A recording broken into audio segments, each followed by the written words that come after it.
लेकिन अगर वही स्त्रियाँ हल्दी या रोली का लगा लें तो 4 लोग कहेंगे कि बिंदी नहीं लगाई, टीका लगा ली। लेकिन लगाओ, अच्छा लगेगा। बिंदी हर समय उचित नहीं भी है। और हम अगर देखें तो पुरानी स्त्रियों में आप देखेंगे बिंदी के नीचे जब आप वो हटाती हैं तो सफ़ेद सफ़ेद हो जाता है। यानी जो भी उसके गम या जो भी चीज़ लगी हुई है उसके कारण वहाँ पे एक सफ़ेदीपन, एक मतलब कीटाणु जो भी चीज़ हो सफ़ेदीपन आ जाता है। यानी वह बिंदियाँ का गम भी हानिकारक होता है। और टीका हम जब भी लगाएं, दिन में लगाएं, प्रातः में लगाएं, और सोते टाइम उसको अवश्य साफ कर लें। क्योंकि सोने पे मान लीजिए चंदन है या रोली है या जो भी है, तो वो जब मिटरता है तो वो झड़ता है, और सोने पे नहीं ध्यान रहता हाथ किधर गया, तो वे आँख में पड़ गया तो आँखों में दिक्कत होती है। इसी कारण से मैं कहता हूँ कि जो भी करो सर्वप्रथम सुरक्षा अवश्य ध्यान दो कि इससे हमें क्या हानि हो सकती है। टीका लगाने की भी एक विधि होती है। आजकल तो लोग जैसे त्रिशूल बना हुआ है और वो ऐसे बोले और उठा के छाप दिए पर, किसी का यूँ बना है उठाए यूँ छाप दिए। ये टीका लगाने का तरीका नहीं है।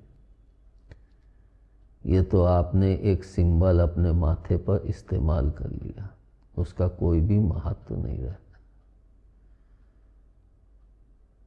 जब हम टीका लगाते हैं तो मैंने जैसे कि कहा है अपने वीडियो में कि हमारे ये जो उंगलियों के पोर होते हैं, इनसे हमारी शक्ति प्रभावित होकर उसके मन मस्तिष्क पे इफ़ेक्ट डालती है, यानी प्रभाव डालती है। तभी हम लोग देखते मंदिर जाते हैं तो पंडित जी एक शुद्ध आत्मा होंगे, एक पवित्र आत्मा होंगे, तो इनसे सभी व्यक्ति पहुंच के टीका लगा दिए। उनको यह ज्ञान तो नहीं होता है कि मैं इनसे क्यों कह रहा हूँ, लेकिन अंदर से यह जिज्ञासा होती टीका लगाए। कारण सिर्फ इतना ही होता है जिसको वे समझ भी नहीं पाते हैं कि ये शुद्ध आत्मा, वहाँ का वातावरण अच्छा है, तो इनके जो शक्ति हैं वह प्रभावित होकर हमारे मस्तिष्क को भी शांति प्रदान करेंगी। यह उंगली ज्ञान की कही गई तो पहले व्यक्ति इससे बिंदी धरता है, उसके बाद अंगूठे से ऊपर करता है। मतलब तुम्हारे ज्ञान कहाँ है? दिमाग में। ज्ञान के साथ साथ आधार, मजबूती। हाथ का सबसे मजबूत अंगूठा होता है। तो जब हम उससे कि ज्ञान की उठान मजबूती के साथ करो, यह भाव होना चाहिए कि हम टीका लगा रहे हैं तो भगवान इसके ज्ञान को मजबूती के साथ ऊपर बढ़ाए। इस प्रकार से टीके के और भी महत्व हैं और सब अलग अलग प्रकार के। कुछ लोग काला टीका भी लगाते हैं, जैसे भैरव जी के मंदिर या वहाँ पे देखा है लोग काला टीका लगाते हैं। काला टीका तंत्र से संबंधित होता है। मतलब हम जिस कलर का, जिस प्रयोग से, जिस तरह से टीके को लगाएं, हमारा सबसे जो सारे शरीर को केंद्रित करता है वह सारी मशीन हमारे दिमाग में ही फीड है। और जब वहाँ पे टीका लगता है तो उस चीज़ के प्रभाव में और बढ़ोतरी कर देता है। अगर हम चंदन का लगाएंगे तो हमारे दिमाग में शांति होती है, रोली का लगाएंगे तो हमारे एक तेज आता है, और वही जब हम काला टीका लगाएंगे तो हमारे चेहरे की सुंदरता उतनी नहीं खिलती। इसका सबसे बड़ा कारण होता है जो काला रंग होता है वो अपने अंदर ऊर्जा को एब्जॉर्ब कर लेता है। इसी कारण से प्रभु ने हमारे सर पे बाल बनाए हैं, वे काले क्यों? कि हम धूप में निकलते हैं तो हमारा यह मस्तिष्क ठंडा रहे, इसमें शीतलता रहे। बाली क्यों उगाए? इस कारण से कि पसीना निकले तो हम चलते हैं, इन बालों के बीच से हवा गुजरे तो हमारे दिमाग को ठंडक प्रदान करे। और टीके में जैसे कि मैंने कहा रंग का बहुत महत्व होता है। गोपी चंदन बस ऐसे ही ज़रा सा घोल लिए, इतनी सी बत्ती टाइप की होती है एक, वह सफ़ेद में भी आता है पीले में भी आता है, और उसको घोल लिए ज़रा सा ऐसे ही, और फिर उसको धर दिए और फिर उससे टीका लगा लेते हैं। अब गोपी चंदन कैसे निर्मित होता है इसका ज्ञान तो मुझे नहीं है, लेकिन सफ़ेद टीका ज्ञान की तरफ और शांति देता है। चंदन का टीका हमें शांति और ठंडक प्रदान करता है। रोली का टीका हमें एक तेज प्रदान करता है। हल्दी का टीका हमारे रोगों का विनाश करता है। और भभूत जो होती है, जो व्यक्ति सत्य राह पे चल रहा है, सत्य पथ पे चल रहा है, वे भभूत का टीका लगाते हैं। ज़्यादातर तो भभूत का टीका साधु सन्यासी ही लगाते हैं, जो शिव जी के अति प्रिय, अति निकट होते हैं, कि उनको सत्य राह पे ही चलना है, वे भभूत का टीका लगाते हैं। क्योंकि अंतिम सत्य भभूत ही होती है। बाकी टीके तो सब ठीक हैं, लेकिन भभूत का टीका सबसे उच्च श्रेणी का भी है उनके लिए जो उस परम पद के तरफ अग्रसर हैं, क्योंकि वे सत्य को साथ लेके चल रहे हैं।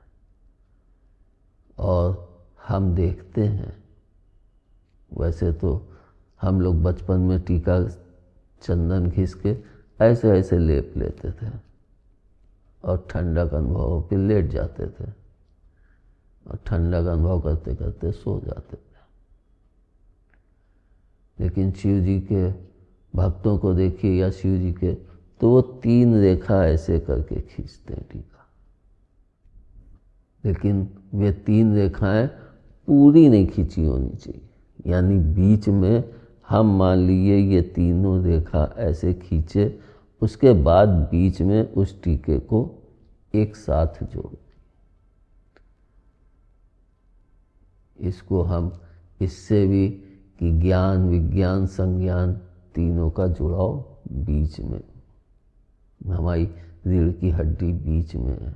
हमारे शरीर का सारा कुछ केंद्र बिंदु हमारी रीढ़ की हड्डी है, सब कुछ बीच में है, जितनी भी मेन चीज़ें हैं सब बीच में है। मैंने पुराने वीडियो में बोला सर से लेकर आप नीचे तक देखिए, जितनी भी महत्वपूर्ण चीज़ें सब बीच में रीढ़ की हड्डी पे ही।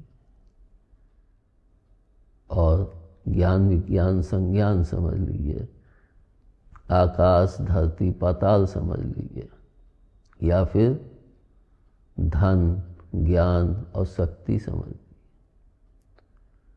लेकिन शिव जी सत्य पथ पे चलते थे, तो उनके 3 टीके का जो महत्व, 3 लाइन का जो महत्व मैंने समझा कि वो अपनी पकड़ में धन शक्ति, ज्ञान शक्ति और बल शक्ति, इन तीनों पे विजय प्राप्त कर चुके हैं। जब आप इन तीनों पे विजय प्राप्त कर लेंगे तो आप काम शक्ति पे अपने आप विजय प्राप्त कर लेते हैं, क्योंकि आपके अंदर फिर लालसा नामक चीज ही समाप्त हो जाती है। तो जब लालसा ही नहीं रहेगी तो हम शिव स्वरूपी तो हो गए। क्योंकि मनुष्य जीवन में लालसा, चाहे कामना कहो चाहे लालसा, एक ही चीज है, हर एक के अंदर विराजित है, स्थित है। अगर हम उसको छोड़ दें तो हमारे पास जब कामना ही नहीं रह जाएगी तो हम शिव हो गए ना। शिव होना बहुत ही दुष्कर है। जिस दिन आप लालसा त्याग देंगे, पहली चीज तो कोई व्यक्ति इस संसार में रहते हुए संपूर्ण माया से कभी भी निकल नहीं पाया है। कुछ ना कुछ माया, कुछ ना कुछ लालसा उसके मरते दम तक रहती है। वह निरंतर प्रयास से ही जाती है, लेकिन फिर भी वह रहती ही है। अगर आप इन चीज़ों को देखेंगे तो तमाम चीज़ों का अगर हम सही वैज्ञानिक तरीके से प्रयोग करेंगे तो हमारा जीवन और उन्नतशील और प्रभावशाली होता जाएगा। और मैं आप लोगों से यही कहूँगा, टीका आप लगाएं, अपनी इच्छा के अनुसार लगाएं।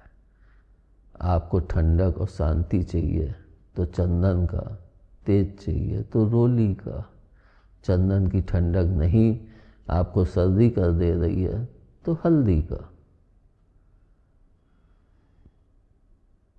लेकिन सुंदरता के साथ लगा होना चाहिए और उस पे चावल अवश्य चपकाएं, क्योंकि चावल शुभता का प्रतीक है। सफ़ेद रंगीन करके चावल मत लगाइए, सफ़ेद चावल, तो वो शुभता हो जाती है। तो वह टीका और भी हमें अध्यात्म की तरफ और दिव्यता की तरफ प्रगाढ़ता के साथ बढ़ाता है। धन्यवाद। जय माता की, जय भोले। जय भोले, जय माता की।